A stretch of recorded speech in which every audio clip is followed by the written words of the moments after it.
Hello and welcome to the Legislative Report. I'm State Representative Rosemary Brown. I'm joined here today with Mary Rosenkrans, who was the chair of the Pennsylvania Task Force on Financial Literacy.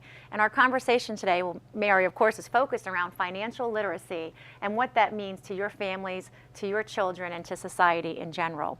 So Mary, thank you very much for being with me today and to discuss this topic a little bit more in detail. Happy to do it.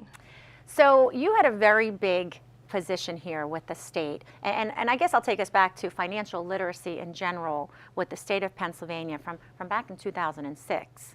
So give us a little background on financial literacy with Pennsylvania.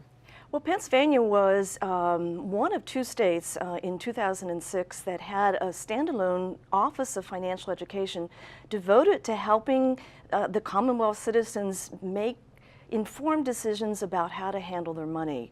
And it had a three-pronged approach: school-based, community-based, and workplace. And it was in existence until 2013.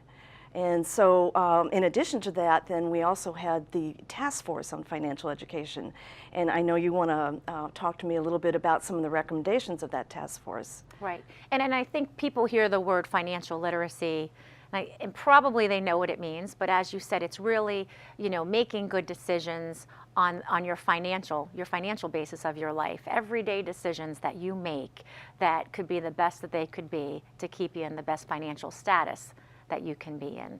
And part of that becomes an education factor of having the knowledge of how to do that. And that starts at a very young age, at home, through schooling, and through life experience. Obviously, all those play a key role. But when you talk about the task force and how Pennsylvania reviewed where we're at with financial literacy, what the state has done, and some of the recommendations, what was some of those results that came from that? Well, the task force was created by legislation in 2010. It was Act 104. And what it did was require basically experts from across the state to look at school-based K through 12 financial education. What were we doing? Could we improve our efforts? And what would be some of the recommendations that we would have to make sure that every student enters the real world equipped with at least basic money management skills? And that's what we did. We met for 14 months, and we made 4 recommendations to the governor and the legislature. And I'm so pleased that now the legislature is, including yourself, is looking at introducing legislation that addresses some of those recommendations. Right. And it really, for me as a legislator, came on to my radar a little bit more as I started to serve in the capacity as a state representative and understand my community a little bit better, understand what people were going through financially and some of the decisions. Then obviously looking at the task force and what was done previously before I was in office, and then also being part of the policy committee with the poverty initiative, which became a whole nother factor of financial literacy and what that means to somebody, giving them a ladder to get ahead and to be their best that they can be, and what that means to someone. So all those factors put together, it became a very strong initiative on my part, and Representative Truitt is also helping me with this legislation, and we're working together with it. But it became very important for me, and a factor that I think is something that is crucial in our education system. A lot of people will say to me, to make sure our kids come out prepared as they can for the real world, the real life skills. And sometimes they're not ready for some of these things. And so they start off on a bad foot, and it just kind of continues all the way through. And even in college, the conversations have been, even in college, that students are just not prepared to make the decisions. They really don't know, how things work. And so if you don't get it, you seem to not get it throughout your life, or you learn the hard way.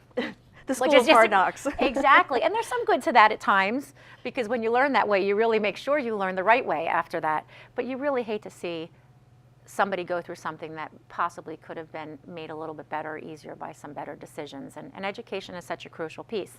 So I thank you for all your work on the task force, because I know that you did a lot of this, which kind of led to the fact of what should we do or how should we do it.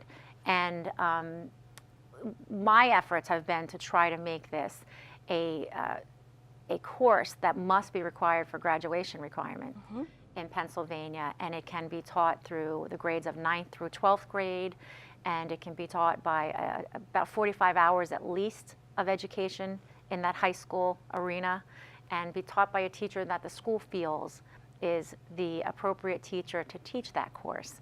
And so we've been trying to work with the school districts and the stakeholders and teachers and even parents and students to say, you know, how can we make this happen where it works for everyone, but it really gives the benefit for the child coming out and they have that education that maybe they didn't have before. So your thoughts on some of the legislation and some of those efforts as far as having it definitely in the schools and definitely having it as a requirement. And that was one of the recommendations of the task force, is that every student, when they leave high school and enter the real world, that they have a standalone course in personal finance, but that we also start integrating those concepts as early as kindergarten, because anyone who's a parent knows that we start very early making up our mind as to whether we're savers or spenders. And so those habits in terms of how we spend and save our money start very early. So those concepts can be integrated through reading children's storybooks that have a theme about saving or needs and wants or sharing. But by the time a student gets to high school, they're really having to make some pretty important and rather large financial decisions that could really impact them the rest of their lives if they don't have some information and knowledge to help them make informed decisions. And so, for example, you talked about students going off to college.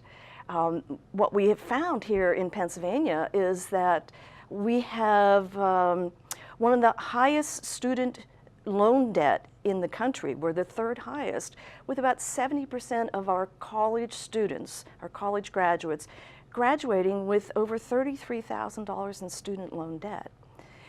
And in high school, they're having to sign those student loan documents, and many of the students don't understand the process, they don't understand the terms. But they're also having to make decisions about credit cards, car insurance, buying a car. So these are big ticket items, and we certainly don't want them to get, as you said, off on the wrong foot.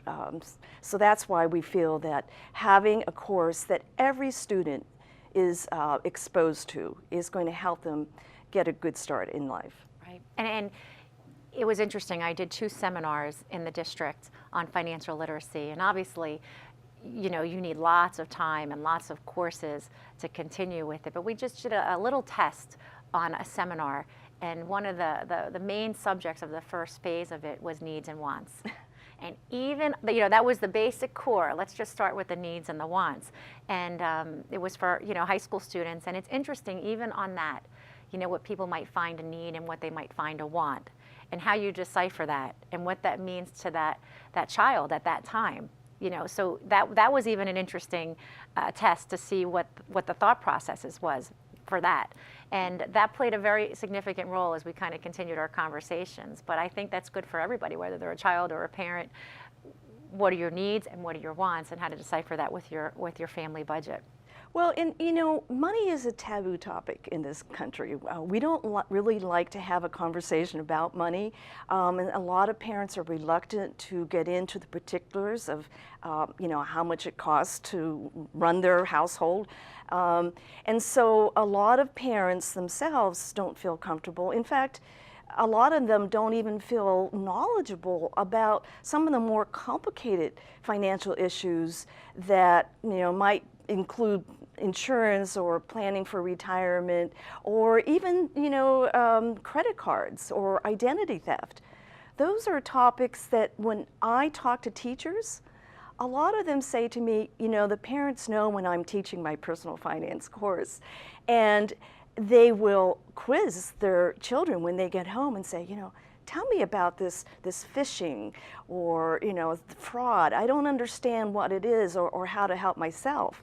And so they really do look to the schools to provide that kind of basic information. Yeah, it's interesting. It's almost like you can teach each other through the homework and through the coursework that's happening.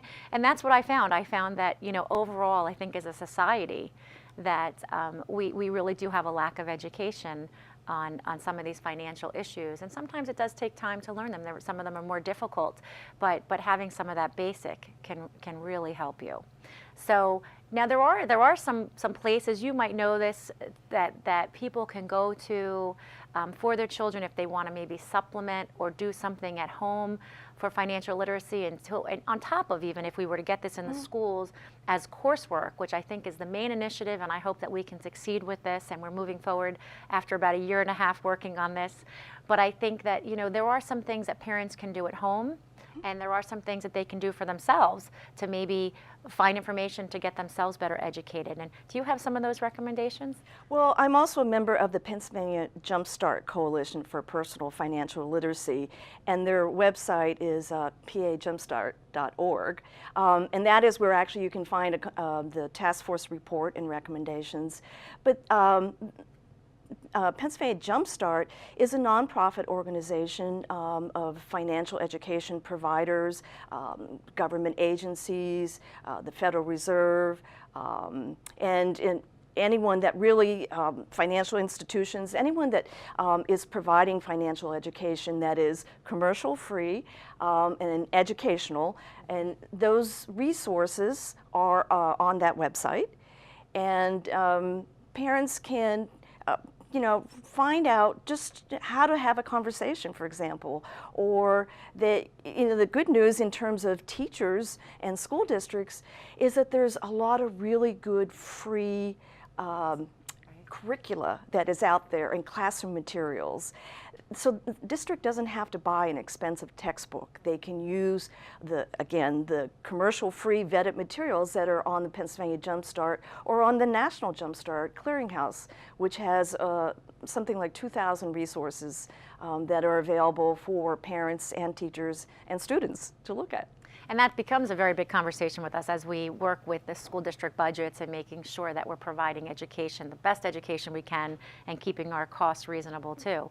And so that becomes a very big conversation with us as we work with this legislation as well. So, and I think that the National Endowment for Financial Education is also a great resource. And I know that there's about 10 or 12 books. I think they're small little booklets that have a certain subject matter, and they're great.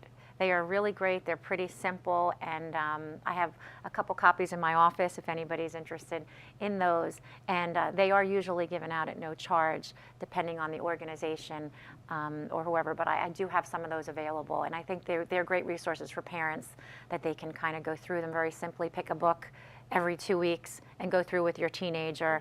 At least it's a start to the conversation. So NEFE.org is the website, NEFE.org, and they will provide a free teacher's manual as well as free student workbooks.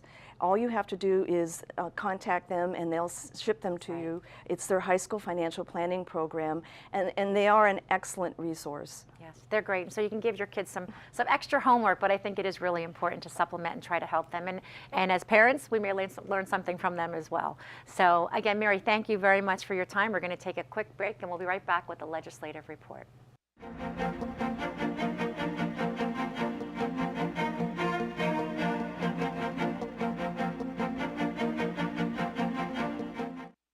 Welcome back to the Legislative Report. I'm State Representative Rosemary Brown. We just finished speaking with Mary Rosenkrans, who was the chairman on the Task Force for Financial Literacy in Pennsylvania. And for parents watching, I just wanted to make sure that you are aware that there is a possibility that your child could have a chance as an elective course to take on financial literacy. However, oftentimes only about half of students do choose to take that course. So there are options there currently in the school system, but I just wanted to make sure that you're aware that my legislative initiatives are to make this a graduation requirement so that all students are exposed to financial literacy education in Pennsylvania. So with that, also, I'd like to take a moment for you to review my testimony that I made to the Education Committee of the House of Representatives last session. The Majority Policy Committee traveled across the state this past year and analyzing the state of poverty in Pennsylvania. And specifically, the committee was working to identify obstacles and improvements in policy that could really reduce poverty and empower Pennsylvanians. And as a member of that committee, I found myself extremely interested in financial literacy education and how policy working with this subject in our classrooms could make a significant difference to the futures of many, many people. And I've held financial literacy seminars in my district. Joseph actually was one of the members at my financial seminar, and gained a tremendous amount of support from superintendents, from teachers, from parents, from students, and strengthening this in our education system. And my hopes is that after this hearing that you will also agree that it really does need to be strengthened in our curriculum. Teaching students about financial literacy is also teaching them the important aspects of the professional language of our world. The average adult's financial life has become increasingly complex, and without prior knowledge, it can be challenging to fully comprehend the short and long-term impacts of the many decisions that we are required to make over a lifetime. Credit requirements have narrowed, increasing interest rates for those who don't meet the requirements, late payment penalties, and increasing interest rates for those who don't meet the requirements. Additionally, while electronic transactions have become easier to make, for instance, smartphones now enable one to pay for transactions, many youth are not aware of the myriad rules and regulations which govern these transactions or how they continue to change at a rapid pace. Therefore, it is important for our students to learn more about our financial institutions and understand basic concepts in personal finance. I have participated in a NIFI program at ESU, and I also look forward to taking a NIFI class at Outward Bound. My life as a student has been affected by financial issues and has been struggling to stay financially balanced in my current household. It has been improved by what I've learned at the NIFI program. Before I participated in the NIFI program, I did not fully grasp the concept of money or how to use it properly. I would, for example, get $100 and then go spend it on a $60 game, among other things. The next thing I knew, it was all gone, and I would try to find a way to get more money just because I love to spend it. Not knowing its importance or value, it was as if I just could spend it. If I was given money, I would, without a doubt, spend it on wants instead of prioritizing my needs. People would always try to explain to me, but I just would not listen. I said, "Oh yeah, I understand," when in reality, I did not care or understand. Then I joined Upward Bound because I wanted to have my own career and wanted to strive towards my goal of going to college. Thanks to that program, I discovered the social side of myself and learned about ways to prepare for college and in high school. Every day I was at that program, I learned more about the real world, and for the first time, nobody tried to shield me from the truth. Then during the end of my sophomore year, I was invited to take part in a financial seminar. I decided I should do it just because I lived in a single-parent family and had a low level of knowledge about the financial world. When I attended the NIFI seminar, the instructors talked about some of the key points of money management. In money management, I learned how to prioritize my wants from needs in a way that I could still get the things I want, but focus on things I needed.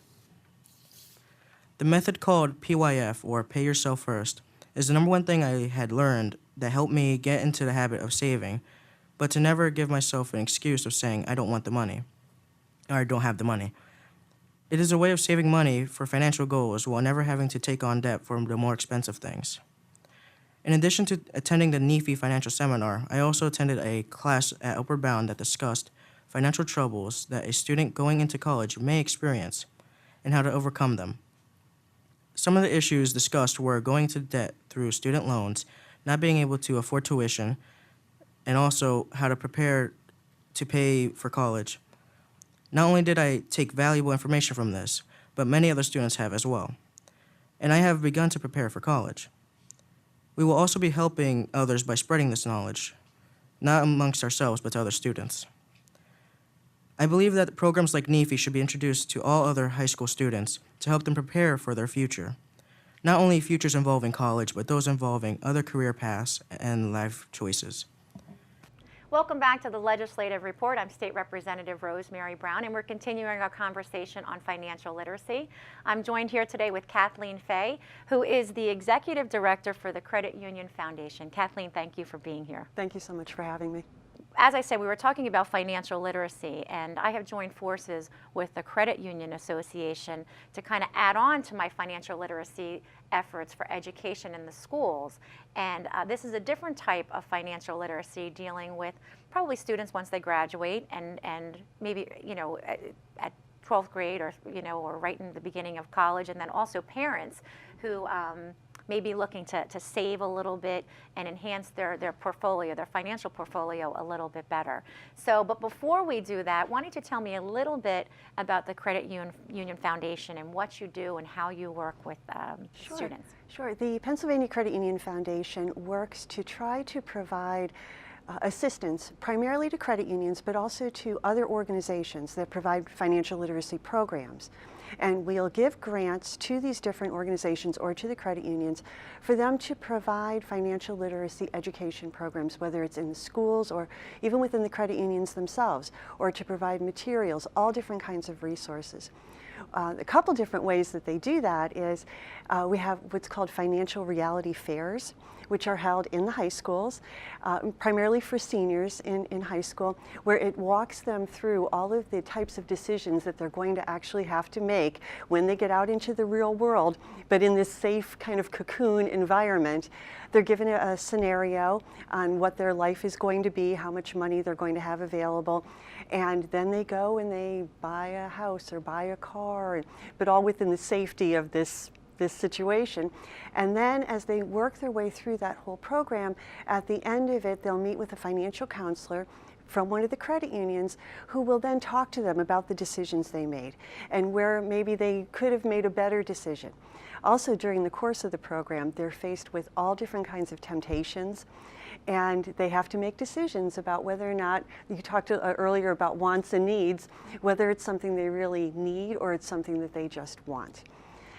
So we also do, for the other end of the spectrum, retirement fairs for those that are at the end of their work career, or even possibly considering going to a second career after their initial career, and have those decisions to make in a very low pressure kind of environment, but so that they can really look and make sure that they're ready and that they're prepared to be able to support themselves and really have a wonderful quality of life for their post-retirement time. Well, and now you've brought me to a whole nother aspect where we might take you up on the retirement fairs as well, because we have joined forces with the local credit union as well as the state association to do a reality fair that I'm working on in combined efforts there for our school districts locally. And I think we're going to start with, 1 or 2 school districts, and then the credit union will kind of expand out, and we'll try to do these reality fairs. And I thought it was a great idea. And like you said, to be in a cocoon where you can make those decisions where, it's not a real life situation where you have this impact on you, but you can learn from that so that when you do hit it in the real life situation, you're better educated. So we are planning on doing that, I think, in October of this year, 2015. So that'll be something that parents can look forward to coming up for your students. And so I thank the credit union for that. But that's a great program. And the retirement one, I think, is very interesting, because as people get ready, they really don't always know how to look at their portfolio, how to look at everything, and what they should be doing more of, or should they have, should they move things around, or whatever the case may be. So, so that's pretty interesting. So I'll have to be looking at that one as well. But one of the things that I know that you're familiar with, and the piece of legislation that the credit union is working with me on, is savings promotion raffles, and it's not gambling. And I think that that's sometimes when you hear promotion raffles, people say gaming, gambling, and it's not, because there's not a chance to lose money on the customer's part. Right. So I think that's a real important point to note, that it is not gaming and there's no chance to lose money for those people who are watching right now. But it is really a win-win for everyone. And one of the points that I had underlined here to just remind myself to bring up was that there's 9 million American households that are unbanked, meaning, when you say unbanked, meaning that they don't have a bank account or have anything with a credit union at all. So it's really trying to create bank accounts, it's trying to create savings, which is a very important piece of financial literacy. So I remember, my first child, I have a save, a share, and a spend type of thing that was, very simple. Okay, you save money, you share money, and you spend money. So what are those percentages of how you do that? And it was great because charity was included in that as well. So, but this is the whole mentality of what we're trying to do, is create that portfolio and try to encourage people to save. So by encouraging them to save, this legislation that I'm working on is giving the authorization to the credit unions and actually also banks, because they were federally authorized, so now they're included in this legislation as well, but to be able to offer an incentive to the customer. So every time I put a certain amount of money into the bank, I would get a chance to win either more money or a prize, whatever the institution decided what they wanted to do or how to set it up. And tell me a little bit more from your end of what you know about savings promotion raffles. Well, first of all, I think this introduction of this legislation is just wonderful. The Pennsylvania Credit Union Association is so excited and appreciative to you for really trying to move this forward, and we want to do all we can to try to help with that.